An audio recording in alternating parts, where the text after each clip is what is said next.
Life. ये कहानी है उन एस्ट्रोनॉट्स की जो धरती से मंगल ग्रह पर जाते हैं।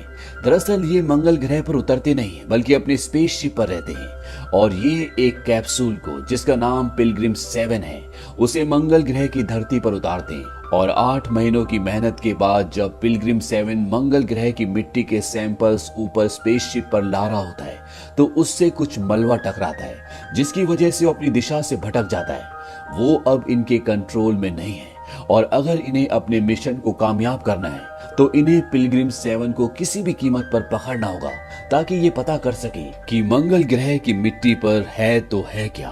अब इन्हीं में से एक एस्ट्रोनॉट जिसका नाम रोरी होता है वो अपने स्पेसशिप से बाहर जाता है ताकि वो पिलग्रिम 7 को जिसके अंदर मंगल ग्रह की मिट्टी के सैंपल्स हैं उसे पकड़ सके, क्योंकि अब ये अंदर से पिलग्रिम 7 को कंट्रोल नहीं कर सकते। इसीलिए रोरी को बाहर जाकर उसे पकड़ना होगा और पिलग्रिम 7 की स्पीड इतनी ज्यादा होती है कि रोरी की जान भी जा सकती है। लेकिन रोरी अपनी जान पर खेल कर पिलग्रिम 7 को पकड़ लेता है जिससे पूरा क्रू बहुत खुश हो जाता है क्योंकि अब इनके पास मंगल ग्रह की मिट्टी के सैंपल्स हैं जिसके लिए लाखों करोड़ डॉलर खर्च करके धरती से लाखों किलोमीटर दूर ये सब यहाँ तक आए। इस स्पेसशिप में 6 एस्ट्रोनॉट्स होते हैं और मिट्टी के सैंपल्स पाने के बाद ये सब के सब खुश हो जाते हैं। इसके बाद ये उस मिट्टी के सैंपल्स को एक मशीन के अंदर डालकर चेक करते हैं और इन्हें पता चलता है कि उसके अंदर एक सिंगल सेल है, यानी कि मंगल ग्रह में किसी न किसी रूप में जीवन है। ये उस मशीन के अंदर टेम्परेचर को बढ़ाते हैं और घटाते हैं लेकिन उस सेल में कोई भी हलचल नहीं होती, वो पूरी तरह से डेड होता है। पर जब ये उस मशीन के अंदर वातावरण बदलते हैं, यानी कि उस मशीन के अंदर ऑक्सीजन को कम करते हैं और कार्बन डाइऑक्साइड को बढ़ाते हैं तो उस सेल में हलचल होना शुरू हो जाती है, यानी कि उसके अंदर उन्हें जीवन के लक्षण दिखते हैं। और ये देखकर ये 6 के 6 बहुत खुश हो जाते हैं क्योंकि ये धरती के पहले वो 6 इंसान हैं जिन्होंने धरती के बाहर पहली बार किसी रूप में जीवन को देखा है। स्पेस स्टेशन से ये पूरी तरह से धरती के संपर्क में होते हैं, ये लोगों से बात करते हैं, बच्चों से बात करते हैं, उनके सवालों का जवाब देते हैं। और यहीं पे एक बच्चा इस सेल को एक नाम देता है, वो इस सेल को नाम देता है केल्विन। यहाँ स्पेसशिप में एक एस्ट्रोनॉट जिनका नाम होता है डॉक्टर ह्यू, जिन्होंने उस सेल को जिंदा किया था।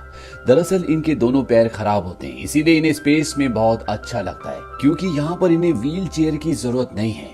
इन सब का शरीर हवा में तैरता है और एक ऐसा इंसान जिसके दोनों पैर खराब हो उसके लिए इससे बेहतर कुछ भी नहीं हो सकता। अब धीरे धीरे वो सेल ग्रो होना शुरू हो जाता है और वो मल्टीपल सेल्स में बदल जाता है, यानी कि उसके अंदर जीवन के पूरी तरह से लक्षण आ जाते हैं। इसके अंदर मसल्स है, नर्वस सिस्टम है, यानी कि ये बढ़ेगा और साथ ही साथ ये कम्युनिकेट भी कर पाएगा। और होता भी ऐसे ही है, केल्विन धीरे धीरे बढ़ना शुरू हो जाता है और एक दिन ह्यूग उस जगह पर जहां पर केल्विन को क्वारंटीन किया गया है उसकी तरफ अपनी उंगली बढ़ाता है तो वो उसकी उंगली के साथ लिपट जाता है, यानी कि केल्विन देख सकता है, वो अपना दिमाग यूज कर सकता है, वो चीजों को सेंस कर सकता है। और ये देखने के बाद ह्यू को खुशी होती है।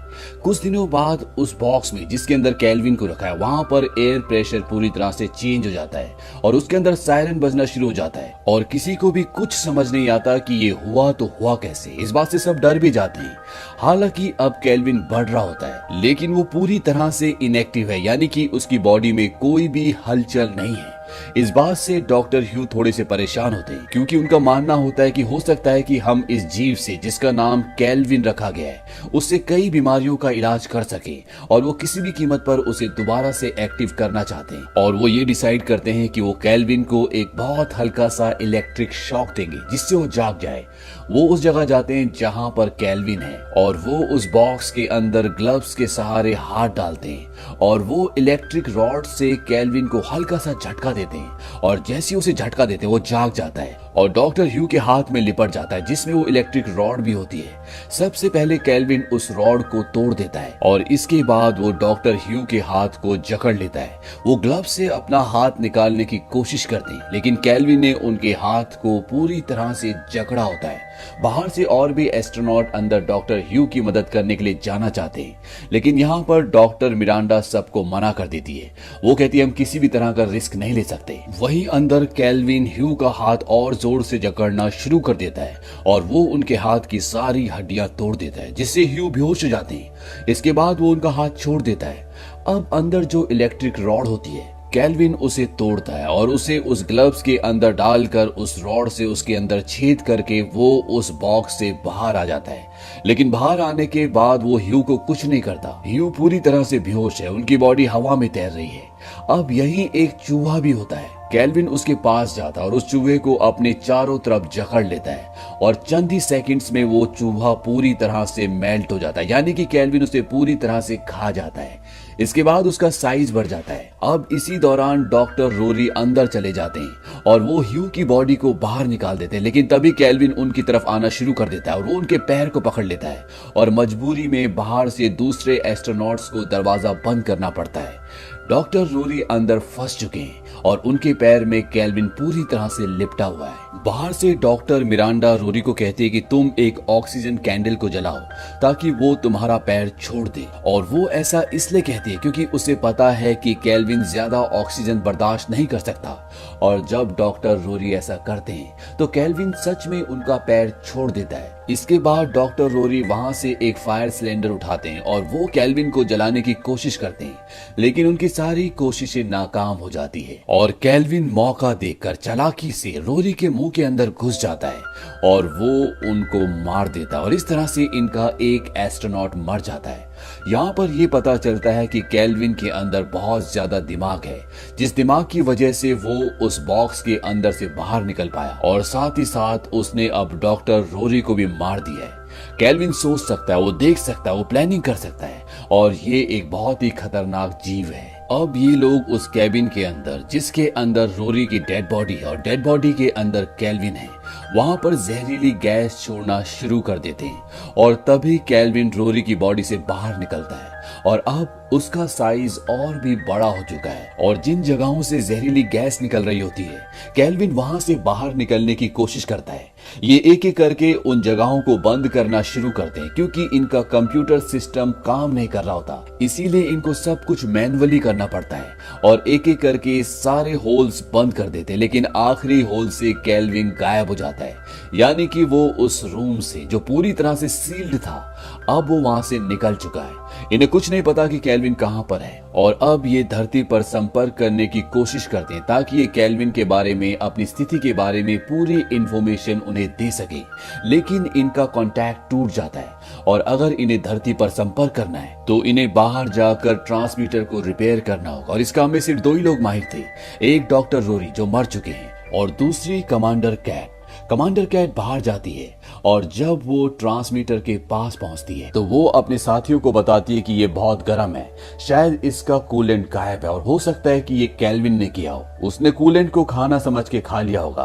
और जब वो ढक्कन खोलती है तो उसके अंदर से कैल्विन बाहर निकल जाता है और उसके सूट को जकड़ लेता है। इसके बाद कमांडर कैट उस ढक्कन को बंद कर देती है जहां से कैल्विन बाहर आया होता है, यानी कि अब कैल्विन अंदर नहीं जा सकता। वो उनके सूट को पूरी तरह से जकड़े हुए होता है क्योंकि वो सूट के अंदर घुसना चाहता है, लेकिन एस्ट्रोनॉट्स का जो सूट होता है बहुत स्ट्रांग होता है, कैल्विन चाहकर भी उसके अंदर नहीं जा सकता। लेकिन जब वो उस सूट को जकड़ता है तो कमांडर कैट का कूलेंट का पाइप टूट जाता है और वो उनके हेलमेट के, यानी कि उनके आंखों के सामने आना शुरू हो जाता है। कूलेंट इस सूट को ठंडा करता है, लेकिन उनके पास काफी सारा कूलेंट होता है, इसीलिए वो जल्दी जल्दी एयरलॉक की तरफ बढ़ती हैं। साथ ही अंदर जो डॉक्टर डेविड होते हैं वो भी एयरलॉक की तरफ पहुंचते हैं ताकि वो वहां पहुंचकर केट को अंदर ला सके और साथ ही साथ कैल्विन को मार सके। वहीं कैट को बाहर दिखना बंद हो जाता है क्योंकि कूलेंट पूरी तरह से उनके हेलमेट के अंदर भर जाता है और उनका हार्ट रेट भी बहुत ऊपर आ जाता है, लेकिन किसी तरह से वो उस जगह तक पहुंच जाती है जहां पर वो डोर है जिससे उसे अंदर आना है। अंदर की तरफ डेविड होते हैं और बाहर कमांडर कैट। अब इन दोनों को एक साथ अंदर और बाहर से हैंडल घुमाना होता है।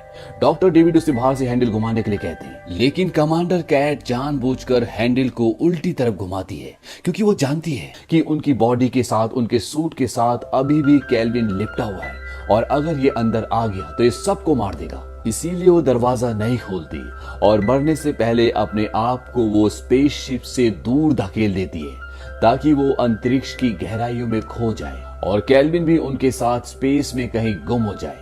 लेकिन इससे पहले कि वो स्पेसशिप से दूर जाती, कैल्विन एक बार फिर से स्पेसशिप के ऊपर कूद जाता है और अब केवल सिर्फ और सिर्फ एक ही जगह है जहां से कैल्विन स्पेसशिप के अंदर आ सकता है और वो है थ्रस्टर। थ्रस्टर स्पेसशिप का वो हिस्सा होता है जहां से स्पेसशिप को धकेला जाता है, जहां से इंजन की हीट बाहर निकलती है। और अंदर बचे लोग ये फैसला करते हैं कि जब केल्विन किसी भी थ्रस्टर के अंदर जाएगा तो वो इंजन को स्टार्ट कर देंगे ताकि केल्विन जलकर मर जाए।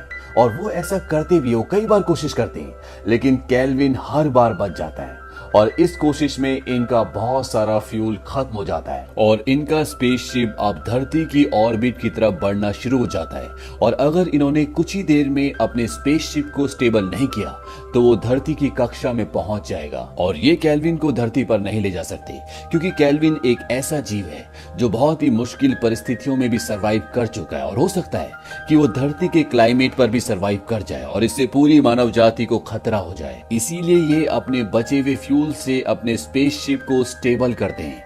और साथ ही साथ अब ये थ्रस्टर्स दोबारा से ऑन नहीं कर सकते। अगर ऐसा किया तो बचा खुचा फ्यूल भी कम हो जाएगा। और केल्विन इस बात का फायदा उठाकर एक बार फिर से स्पेसशिप के अंदर आ जाता है। और अब अंदर बचे 4 लोग ये फैसला करते हैं कि ये सब अपने आप को एक छोटे से कैबिन के अंदर बंद कर देंगे और स्पेस में जितनी भी ऑक्सीजन बची है उस सब को खत्म कर देंगे। क्योंकि डॉक्टर ह्यू जानते हैं कि इन्हें अगर सही वातावरण ना मिले तो ये हाइब्रिनेट करते हैं, यानी कि ये इनएक्टिव हो जाते हैं। जैसे कि केल्विन अपने शुरुआती दिनों में बिल्कुल इनएक्टिव हो गया था और अब सब के सब काम पर लग जाते हैं। लेकिन यहाँ से पूरी ऑक्सीजन निकालने में इन्हें 4 घंटे लगेंगे। और इसी बीच ह्यू की तबीयत और ज्यादा खराब हो जाती है, उन्हें हार्ट अटैक आ जाता है और डॉक्टर डेविड उन्हें इलेक्ट्रिक शॉक देते हैं ताकि उनकी हार्ट बीट वापस आ जाए। तभी मिरांडा को ऐसा लगता है कि ह्यू के पैर में कुछ है और जब वो उनकी पैंट को ऊपर उठाकर देखती है तो उनके पैरों में केल्विन लिपटा होता है। वो उनके पैर खा रहा होता है। दरअसल ह्यू हैंडीकैप होते हैं, इसीलिए उन्हें इस बात का एहसास नहीं होता कि केल्विन उनके पैर खा रहा है। अब ये तीनों अपनी जान बचाने के लिए यहाँ से भागते हैं और केल्विन इनका पीछा करता है।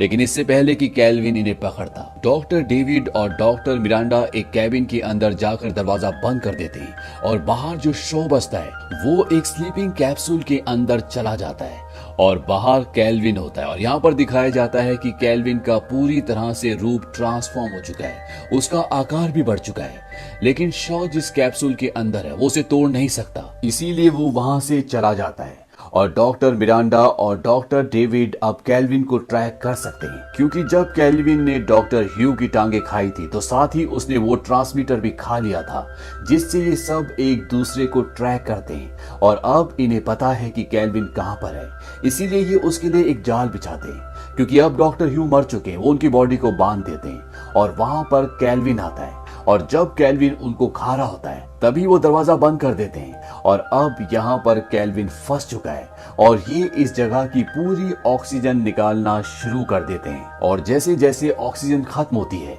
यहाँ पर केल्विन के बिहेवियर में चेंजेस आना शुरू हो जाते हैं। इससे ये पता चलता है कि जब पूरी तरह से ऑक्सीजन खत्म हो जाएगी तो केल्विन दोबारा से इनएक्टिव हो जाएगा। तभी यहाँ पर डॉक्टर मिरांडा और डॉक्टर डेविड को एक और स्पेसशिप इनकी ओर आता हुआ नजर आता है, क्योंकि केट ने जब धरती पर मैसेज पहुंचाया था तो उनका संपर्क टूटने से पहले धरती पर मैसेज पहुंच चुका था। लेकिन डॉक्टर मिरांडा को एहसास होता है कि ये लोग इन्हें बचाने के लिए नहीं आए बल्कि स्पेस की गहराइयों में धकेलने के लिए आए, ताकि वो खतरनाक जीव जिसका नाम केल्विन है वो कभी भी धरती पर ना पहुंच पाए। और ये प्लान खुद डॉक्टर मिरांडा ने इस मिशन पर आने से पहले बनाया था, जिसमें सभी लोगों की सहमति भी थी। वहीं ये दिखाया जाता है कि शॉ, जो कि अभी भी कैप्सूल के अंदर है, उसे लगता है कि मदद आ गई और वो उस कैप्सूल से बाहर निकल जाता है और वो उस कैबिन का दरवाजा खोल देता है जहां पर केल्विन बंद है। और साथ ही साथ जहां से दूसरा स्पेसशिप इनके साथ डॉक हुआ है वो उसका भी दरवाजा खोल देता है।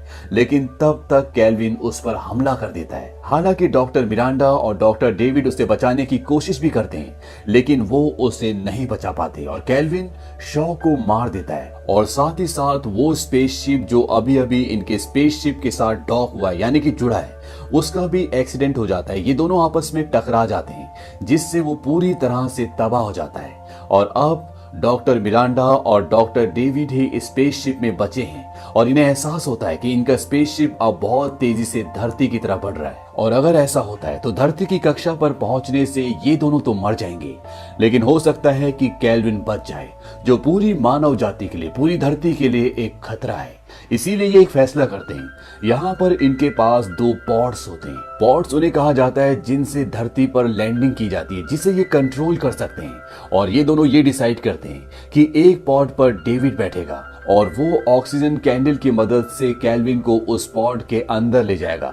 हालांकि इसमें डॉक्टर डेविड की जान चली जाएगी, लेकिन डॉक्टर मिरांडा की जान बच जाएगी, क्योंकि डेविड उस पॉड को लेकर अंतरिक्ष की गहराइयों में चला जाएगा। वहीं दूसरी तरफ डॉक्टर मिरांडा दूसरे पॉड पर बैठकर धरती पर वापस आ जाएगी। हालांकि डॉक्टर मिरांडा ऐसा करने के लिए मना करती है, लेकिन डॉक्टर डेविड कहते हैं कि हमारे पास इसके अलावा कोई भी रास्ता नहीं है। और डॉक्टर मिरांडा जानती है कि डॉक्टर डेविड सही कह रहे हैं, और वो दोनों ऐसा करने के लिए तैयार हो जाते हैं। इसके बाद डॉक्टर डेविड ऑक्सीजन लाइट की मदद से केल्विन को अपनी ओर आकर्षित करते हैं, और वो उनके पीछे जाना शुरू कर देता है, क्योंकि स्पेसशिप के सभी हिस्सों में ऑक्सीजन लेवल बहुत कम हो चुका है। और डॉक्टर डेविड उस पॉड के अंदर चले जाते हैं जहां उन्हें जाना होता है, और साथ ही साथ केल्विन भी उसके अंदर चला जाता है। और डॉक्टर डेविड अपने पॉड को स्पेस स्टेशन से अलग कर देते हैं, ताकि वो केल्विन को लेकर अंतरिक्ष की गहराइयों में चले जाए और वो कभी भी धरती तक ना पहुंच पाए। वहीं दूसरी तरफ डॉक्टर मिरांडा भी अपने पॉड को स्पेस स्टेशन से अलग कर देती है, और वो धरती के लोगों के लिए एक मैसेज भी रिकॉर्ड करती है। वो कहती है कि मंगल में जीवन है, लेकिन यहाँ के जीव बहुत खतरनाक हैं, और ऐसी एक जीव ने हमारे 4 क्रू मेंबर्स को मार दिया। ना हम उस जीव को मार पाए, ना उससे लड़ सके, और वो जीव धरती पर ना पहुंचे, इसके लिए डॉक्टर डेविड ने अपनी जिंदगी का बलिदान दिया, और वो अपने पॉड पर उसे अंतरिक्ष की गहराइयों में ले जा रहे हैं। लेकिन गलती से भी अगर वो जीव, जिसका नाम केल्विन है, वो धरती पर पहुंच जाए तो उसे खत्म कर देना, नहीं तो वो पूरी मानव जाति को खत्म कर देगा। अब जब इन दोनों के पॉड स्पेस स्टेशन से दूर जा रहे होते हैं, तो तभी उनके टुकड़े इनके पॉड्स पर आकर टकराते हैं, और इसके बाद एक पॉड धरती की तरफ बढ़ना शुरू हो जाता है, और दूसरा पॉड अंतरिक्ष की तरफ, यानी कि वो अंतरिक्ष की गहराइयों में जा रहा है। और जिस पॉड के अंदर डॉक्टर डेविड होता है, उसमें केल्विन उन्हें पूरी तरह से जकड़ लेता है, और एक पॉड धरती की तरफ आ जाता है। उसके पैराशूट खुल जाते हैं और वो समंदर में गिर जाता है। तभी उसकी तरफ कुछ मछुआरे आते हैं, और जब मछुआरे अंदर देखते हैं तो इस पॉड के अंदर डॉक्टर मिरांडा नहीं, बल्कि डॉक्टर डेविड होते हैं।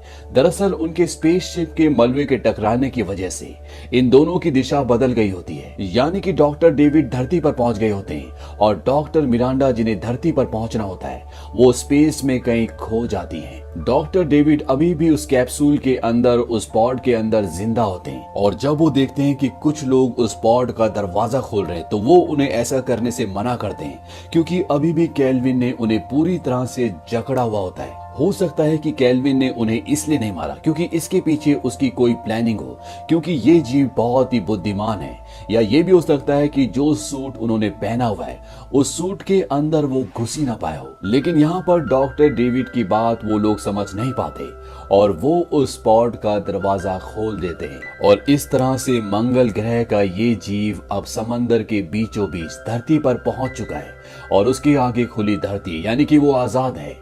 और दूसरी तरफ डॉक्टर मिरांडा, जिन्हें धरती पर पहुंचना था, वो अंतरिक्ष की गहराइयों में खो गई है। और इसी के साथ ये फिल्म खत्म हो जाती है। दरअसल इस फिल्म के जो डायरेक्टर है, उन्होंने कहा कि इस फिल्म का अंत यही है, और ना ही वो इसका सेकंड पार्ट बनाएंगे। उनकी सोच के मुताबिक हर एक ऑडियंस को अब अधिकार है कि वो इसके आगे क्या सोचे। वो ये सोच सकते हैं कि धरती पर इंसानों ने इस जीव को, जो कि मंगल का जीव है, उसे मार दिया, या इसने धरती पर तबाही मचाई, या कुछ लोग ऐसा भी सोच सकते हैं कि ये जीव धरती के एटमॉस्फेयर में जिंदा रह ही नहीं सकता। हॉलीवुड में इसी तरह से बहुत सारी फिल्मों की एंडिंग होती है, जैसे कि इंसेप्शन, और भी कई सारी ऐसी मूवीज हैं। ये मूवी 2017 में रिलीज हुई थी। IMDb पर इसकी रेटिंग है 6.6। इस मूवी का बजट था 58 to 62 मिलियन डॉलर्स, और बॉक्स ऑफिस पर इसने कमाई की थी $100 मिलियन की। उम्मीद करते हैं कि ये कहानी आपको पसंद आई होगी।